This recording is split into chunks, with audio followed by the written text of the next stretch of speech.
جب انسان اللہ کے احکام کو بجا لائے تو اس کے دل سے فقر و فاقے کا خوف نکل جاتا ہے اور اللہ اسے طرح طرح کے انعامات سے نوازتا ہے۔ انسان جب تک اللہ کے احکام کو بجا لاتا رہے گا تب تک اللہ کی نصرت اور اس کی تائید شامل حال رہے گی۔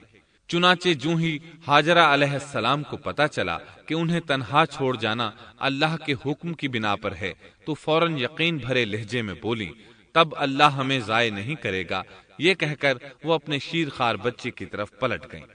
خوراک اور پانی چند دن میں ختم ہو گئے، پانی کا ایک قطرہ پاس نہ رہا۔ اب پانی کی تلاش شروع کی، لیکن اپنے لیے تو درکنار، ماں کو بیٹے کے لیے بھی پانی نہ ملا نہ خوراک۔ اب بچہ لگا بھوک سے بلکنے، خوراک نہ ملنے کی وجہ سے ماں کا دودھ بھی خشک ہو گیا تھا۔ عورت کتنی بھی باحوصلہ ہو اپنے بچے کو بھوک سے بلکتے نہیں دیکھ سکتی۔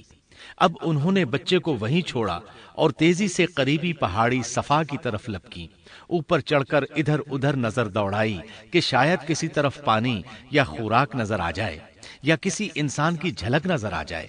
جب کچھ نظر نہ آیا تو نشیب کی طرف چلی، ساتھ میں بچے کی طرف بھی دیکھتی جاتی تھی۔ نشیب میں پہنچی تو بچہ نظروں سے اوجھل ہو گیا، اس پر اور بے چین ہوئی اور بلندی کی طرف دوڑی۔ اس طرح مروہ پہاڑی پر چڑھ گئیں، وہاں بھی چاروں طرف نگاہ دوڑائی لیکن کچھ نظر نہ آیا۔ خیال آیا کہ پھر کوشش کرنی چاہیے۔ اس خیال سے مروہ پہاڑی سے اتری اور صفا کی طرف چل دی۔ درمیان میں نشیب کی وجہ سے بچہ نظر نہ آیا تو دوڑنے لگی۔ اس طرح پھر صفا پر چڑھ گئیں۔ اللہ اکبر! ایک تو عورت ذات کمزور، پھر بھوک پیاس سے نڈھال، اس پر کس قدر سعی اور کوشش میں مصروف، وہ بھی اپنے بچے کے لیے۔ بہرحال بار بار کوشش کے خیال سے انہوں نے صفا اور مروہ پہاڑیوں کے درمیان 7 چکر لگائے۔ یہی وجہ ہے مسلمان عازمین حج صفا و مروہ کے درمیان سعی کرتے ہیں تاکہ اس واقعے کی یاد تازہ ہو جائے۔ جب وہ آخری مرتبہ مروہ پر پہنچی تو انہوں نے ایک آواز سنی۔ یہ آواز اسماعیل علیہ السلام کے قریب سے آئی تھی۔ انہوں نے پوری توجہ سے آواز کو سننے کی کوشش کی اور جلدی سے اسماعیل کے قریب پہنچی۔ کیا دیکھتی ہیں، اسماعیل کے قدموں کے نیچے سے پانی پھوٹ رہا ہے، کیونکہ جبریل علیہ السلام کو اللہ نے اس صابرہ خاتون کی مدد کے لیے بھیجا تھا۔ انہوں نے زمزم والی جگہ پر اپنا پر مارا تو اسماعیل کے قدموں کے پاس سے ایک عظیم چشمہ رحمت نمودار ہوا۔ مستقبل کے پیغمبر کے قدموں کے نیچے سے اللہ نے جبریل فرشتے کے ذریعے زمین پھاڑ کر پانی نکال دیا۔ یہی آب زمزم کا آغاز تھا۔ ہاجرہ علیہ السلام پانی کو آنکھیں پھاڑ پھاڑ کر حیرت سے دیکھ رہی تھی۔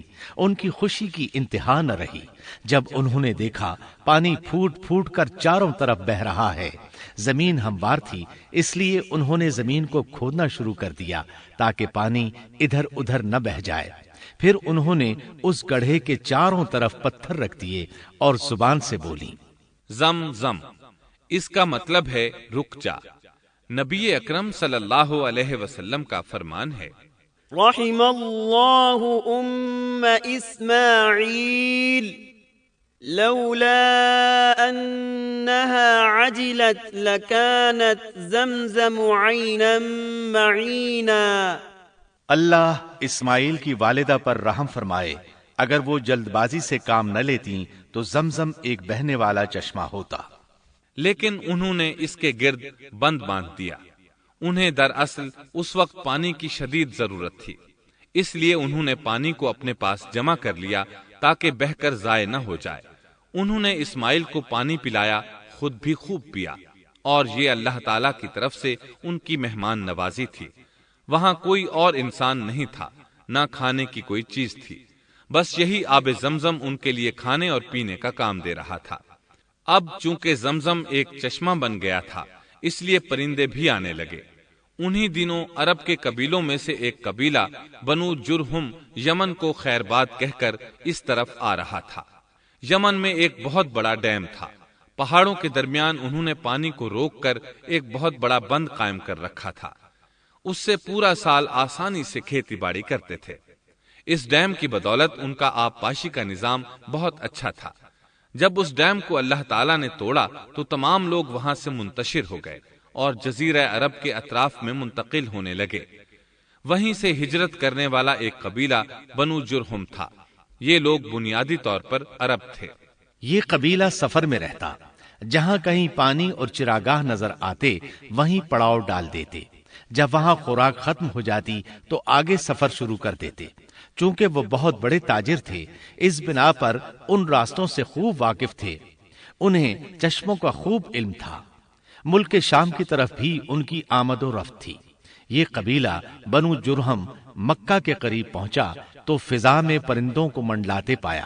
کہنے لگے ان پرندوں کی موجودگی میں ضرور کوئی راز ہے۔ اب انہوں نے اپنے کچھ آدمی اس طرف بھیجے۔ یہ لوگ جلد ہی چشمے تک پہنچ گئے۔ انہوں نے وہاں ایک عورت اور اس کے بچے کو پایا۔ پھر وہ لوگ ان کے پاس آئے، وہاں پڑاؤ ڈالنے کی اجازت مانگی۔ سیدہ ہاجرہ نے فرمایا، ٹھیک ہے، لیکن شرط یہ ہے کہ تمہیں اجرت ادا کرنا ہوگی۔ ان کے لیے یہ سستا سودا تھا۔ ان کے پورے قبیلے کو سامان زندگی مل رہا تھا، جبکہ صرف ایک عورت اور اس کے بیٹے کی ذمہ داری ان پر عائد ہو رہی تھی۔ انہوں نے فوراً حامی بھر لی اور وہاں رہائش اختیار کر لی۔ اس طرح یہ لوگ سیدہ ہاجرہ علیہ السلام کی معیشت کا ذریعہ بن گئے، اور اس طرح سیدنا اسماعیل علیہ السلام بنو جرہم میں پرورش پاتے رہے۔ انہوں نے ان لوگوں سے عربی سیکھ لی اور ان سے بھی زیادہ عربی دان بن گئے۔ فصاحت اور بلاغت سے عربی میں بات چیت کرنے لگے۔ پھر ان کی اس قبیلے میں شادی ہو گئی۔ ان کی اولاد سے عرب قوم کا آغاز ہوا۔ انہی میں سے سرور کائنات محمد صلی اللہ علیہ وسلم کی ولادت باسعادت ہوئی۔ بنو جرہم کی آمد اور آبادی ابراہیم علیہ السلام کی دعا کا نتیجہ تھی۔ جب انہوں نے اپنی بیوی اور بچے یعنی دو کمزور انسانوں کو اس ویران جگہ چھوڑا تھا تو یہ دعا مانگی تھی، ربنا انی اسکنت من ذریتی بواد غیر ذی زرع عند بیتک المحرم۔ اے ہمارے پروردگار، میں نے اپنی کچھ اولاد اس بے آباد جنگل میں تیرے حرمت والے گھر کے پاس بسائی ہے۔ یہاں یہ سوال پیدا ہوتا ہے کہ کیا اس وقت بیت اللہ کی تعمیر ہو چکی تھی؟ درست بات یہ ہے کہ اس وقت خانہ کعبہ کی تعمیر نہیں ہوئی تھی۔ پھر سوال پیدا ہوتا ہے کہ کیا ابراہیم علیہ السلام کے زمانے سے پہلے اس کی تعمیر ہو چکی تھی یا صرف جگہ ہی معروف تھی؟ اس بارے میں دو طرح کی روایات ہیں۔ بعض میں آتا ہے کہ صرف اس کی جگہ معروف تھی، اور بعض میں ہے کہ ابراہیم علیہ السلام سے پہلے شیس علیہ السلام نے اس کو تعمیر کیا تھا، اور وہ گردش ایام کے ساتھ ساتھ منہدم ہو کر ختم ہو گیا۔ لیکن بہرحال اس کی جگہ معلوم تھی اور وہی پہلا گھر تھا، جیسا کہ اللہ نے خبر دی ہے۔ ان اول بیت وضع للناس للذی ببکۃ مبارکا وہدی للعالمین۔ اللہ تعالیٰ نے پہلا گھر جو لوگوں کے لیے مقرر کیا تھا وہی ہے جو مکہ میں ہے، اور وہ پوری دنیا کے لیے برکت اور ہدایت والا ہے۔ ابراہیم علیہ السلام نے اللہ تعالیٰ سے یہ دعا مانگی تھی، ربنا انی اسکنت من ذریتی بواد غیر ذی زرع عند بیتک المحرم ربنا لیقیموا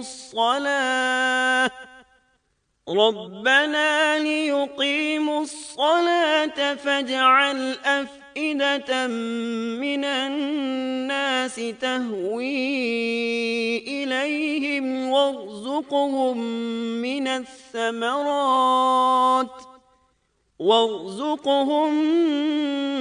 الثمرات لعلهم يشكرون۔ اے ہمارے پروردگار، میں نے اپنی کچھ اولاد اس بے کھیتی کے جنگل میں تیرے حرمت والے گھر کے پاس بسائی ہے۔ اے ہمارے پروردگار، یہ اس لیے کہ وہ نماز قائم کریں، پس تو کچھ لوگوں کے دلوں کو ان کی طرف مائل کر دے اور انہیں پھلوں کی روزیاں عطا فرما تاکہ یہ شکر گزاری کریں۔ دن گزرتے رہے اور اسماعیل علیہ السلام بنو جرہم کے ماحول میں عمر کی منزلیں طے کرتے رہے اور وہ ہوش سنبھالنے کے قریب ہو گئے۔ ابراہیم علیہ السلام ہر سال 1-2 بار اپنے گھرانے کی دیکھ بھال کے لیے چکر لگاتے تھے۔ جب اسماعیل علیہ السلام نے ہوش سنبھالا تو ایک بار پھر ایک عظیم آزمائش کا وقت آ گیا۔ ہوا یوں کہ ایک مرتبہ ابراہیم علیہ السلام مکہ تشریف لائے، ایک جگہ آرام کے لیے بیٹھے کہ نیند کی وادی میں پہنچ گئے۔ نیند میں انہوں نے خواب دیکھا کہ اپنے لخت جگر کو اپنے ہاتھ سے ذبح کر رہے ہیں، ساتھ ہی آنکھ کھل گئی۔ ابراہیم علیہ السلام جانتے تھے کہ انبیاء کرام کے خواب حقیقت ہوتے ہیں، اللہ کی طرف سے وحی ہوتے ہیں، اور شیطان کسی صورت ان کے خواب میں نہیں آ سکتا، لہذا انہوں نے اس خواب کے مطابق عمل کرنے کا پختہ ارادہ کر لیا، کسی قسم کی پریشانی کا شکار نہ ہوئے۔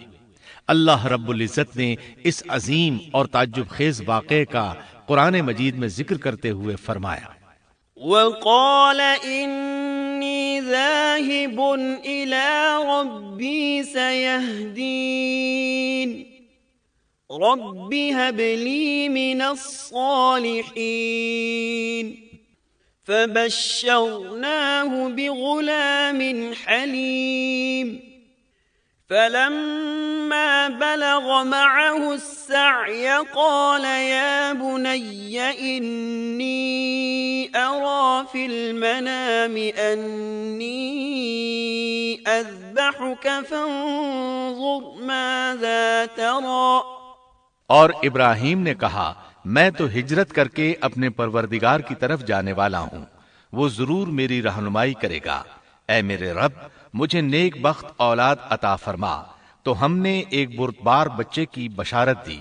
پھر جب بچہ اتنی عمر کو پہنچا کہ اس کے ساتھ چلنے پھرنے لگا تو ابراہیم نے کہا، میرے پیارے بیٹے، میں نے خواب دیکھا ہے کہ میں تجھے ذبح کر رہا ہوں، اب تو بتا تیری کیا رائے ہے؟ یہاں سوال پیدا ہوتا ہے کہ ابراہیم علیہ السلام نے اسماعیل علیہ السلام سے مشورہ کیوں لیا؟ وہ چاہتے تو اسماعیل کو سوتے میں ذبح کر دیتے، اس طرح اللہ کا حکم بجا لاتے۔ وہ بیٹے کے پاس کیوں گئے اور ان سے مشورہ کیوں لیا؟ جی ہاں، یہ مسئلہ یاد رکھنے کے قابل ہے کہ ہر مسلمان پر لازم ہے کہ وہ اپنے دوسرے مسلمان بھائی کو اجر و ثواب میں شامل کرنے کی کوشش کرے۔ ابراہیم علیہ السلام نے بیٹے کو ثواب میں شامل کرنے کے لیے انہیں اللہ کے حکم سے آگاہ کیا۔ یہ نہ چاہا کہ میں اکیلا ہی اجر لیتا رہوں، بلکہ دوسرے کی خیر خواہی کو پیش نظر رکھا۔ والدین کے لیے آپ کے اس انداز میں نصیحت موجود ہے، یہ کہ اولاد کو ثواب کے مواقع فراہم کریں، ان کی صحیح تربیت کریں۔ اگر صدقہ کرنے کا موقع ملے تو بچوں کے ذریعے صدقہ کرائیں، تاکہ انہیں بھی اللہ کے راستے میں خرچ کرنے کی عادت پڑے۔ جب کسی دینی مجلس میں بیٹھنے کا موقع ملے تو اپنی اولاد کو بھی ساتھ لے کر جائیں۔ بے شمار لوگ خود تو جاتے ہیں، اولاد کو جانے کے لیے کہتے بھی نہیں، خود دین سیکھتے ہیں، اولاد کو دین نہیں سکھاتے۔ ابراہیم علیہ السلام نے اسماعیل علیہ السلام سے رائے لی۔ سبحان اللہ، انہوں نے جواب میں فرمایا، یا ابت افعل ما تؤمر۔ اے ابا جان، آپ کو جو حکم ملا ہے کر گزریے۔ یہ نہیں کہا کہ مجھے تو حکم نہیں ہوا، بلکہ فوراً سر تسلیم خم کر دیا، اس لیے کہ وہ جانتے تھے انبیاء کا خواب حقیقت پر مبنی ہوتا ہے، اللہ کی وحی ہوتا ہے، اس لیے بالکل پریشانی ظاہر نہ کی، یہ تک نہ پوچھا مجھے کیوں ذبح کر رہے ہیں، یا میرا کیا جرم ہے، یا آپ کے پاس کون سا صریح حکم آیا ہے۔ انہوں نے ایسی کوئی بات نہ کہی۔ اللہ کی فرما برداری اسی کو کہتے ہیں۔ چنانچہ اپنے باپ سے کہا، یا ابت افعل ما تؤمر ستجدنی ان شاء اللہ من الصابرین۔ اے ابا جان، آپ کو جو حکم ہوا ہے اس کو کر گزریے، انشاءاللہ آپ مجھے صبر کرنے والوں میں پائیں گے۔ علماء کرام فرماتے ہیں اس جملے سے ان کا انتہائی ادب اور احترام شامل ہے، اور اس میں زبردست توکل موجود ہے۔ یہ نہیں کہا کہ آپ مجھے صبر کرنے والوں میں سے پائیں گے، بلکہ آپ نے اللہ کی مشیت کو جملے میں شامل کیا اور فرمایا انشاءاللہ آپ مجھے صبر کرنے والوں میں سے پائیں گے۔ لہٰذا مسلمانوں کو دھوکے میں نہیں پڑنا چاہیے۔ یہ نہ کہے میں سفر کروں گا، میں فلاں کام کروں گا، میں فلاں کام کے کرنے کی طاقت رکھتا ہوں، بلکہ یوں کہے اللہ نے چاہا تو میں سفر کروں گا، اللہ نے چاہا تو فلاں کام کروں گا۔ اپنے علم اور طاقت کے دھوکے میں پڑنا سراسر نادانی ہے۔ ہر چیز کا تعلق اللہ سے قائم کرے، جیسا کہ اللہ تعالیٰ فرماتے ہیں وَلَا تَقُولَنَّ لِشَيْءٍ إِنِّي فَاعِلٌ ذَلِكَ غَدًا إِلَّا أَن يَشَاءَ اللَّهُ، اور ہرگز کسی کام پر یوں نہ کہنا کہ میں اسے کل کروں گا، مگر ساتھ ہی انشاءاللہ کہہ لینا۔ اپنی زبان کو اللہ کے ذکر سے سجا کر رکھو اور ہمیشہ اپنے معاملات کو اللہ کی طرف لوٹاؤ۔ بہرحال باپ بیٹا دونوں ہی مصمم ارادے کے ساتھ اللہ کا حکم پورا کرنے کے لیے پیش ہو گئے۔ اسماعیل علیہ السلام نے اپنے والد محترم سیدنا ابراہیم علیہ السلام سے کہا جب آپ مجھے ذبح کرنے لگیں تو میری پیشانی کو زمین پر رکھ دیجیے گا تاکہ آپ کو میرا چہرہ نظر نہ آئے اور کہیں آپ کے ہاتھ رک نہ جائیں، چہرہ دیکھ کر آپ پر شفقت پدری غالب نہ آ جائے۔ اب ابراہیم علیہ السلام نے بیٹے کی پیشانی پکڑ کر زمین پر لٹا دیا، جیسا کہ اللہ تعالیٰ نے فرمایا فَلَمَّا أَسْلَمَا وَتَلَّهُ لِلْجَبِينِ، جب دونوں مطیع ہو گئے اور ابراہیم نے اسے پیشانی کے بل لٹا دیا۔ اب انہوں نے چھری پکڑی اور گردن پر چلا دی، لیکن چھری نے گردن نہ کاٹی، بالکل اسی طرح جیسے آگ نے ابراہیم کو نہیں جلایا تھا، اس لیے کہ چھری میں کاٹنے کی طاقت اور آگ میں جلانے کی صلاحیت اللہ کے حکم کے بغیر نہیں آ سکتی۔ اللہ نے دونوں سے یہ طاقتیں سلب کر لی۔ اب ابراہیم زور لگا رہے ہیں، ادھر اسماعیل علیہ السلام کہہ رہے ہیں ابا جان جلدی کیجئے، چھری چلائیے۔ اللہ تعالیٰ نے اس واقعے کا ذکر یوں فرمایا ہے فَلَمَّا أَسْلَمَا وَتَلَّهُ لِلْجَبِينِ،